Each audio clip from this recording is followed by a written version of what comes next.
అందరికీ నమస్కారం. నిన్న ఏదైతే నా బర్త్డే పార్టీ జరిగిందో ఒక చిన్న ఇంట్లో పార్టీ లాగా, ఒక ఫ్యామిలీ ఫంక్షన్ లాగా జరుపుకోవాలన్న ఒక ఉద్దేశంతో ఆ రిసార్ట్లో మా అమ్మా నాన్నల కోరిక మేరకు మా అమ్మా నాన్నలతో కలిసి, మా ఫ్యామిలీ మెంబర్స్తో కలిసి నేను జరుపుకోవడం జరిగింది. అక్కడ మా అమ్మా నాన్నలు, మా అమ్మా నాన్న ఫ్రెండ్స్, మా ఫ్రెండ్స్, మా ఫ్యామిలీ ఫ్రెండ్స్, మా టీమ్ మెంబర్స్ మాత్రమే ఉండడం జరిగింది. అండ్ అట్లనే లిక్కర్ ఉండడం జరిగింది, సౌండ్ సిస్టమ్ ఉండడం జరిగింది.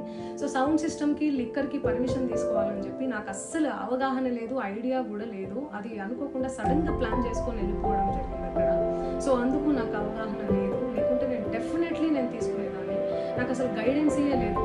ఎవరైనా గైడ్ చేసినా కూడా నేను పర్మిషన్ తీసుకునేదాన్ని, లేకపోతే నేను ఎందుకు ఇలా తెలిసి చేయలేదు కదా. సో ఇదంతా ఇలా తెలిసి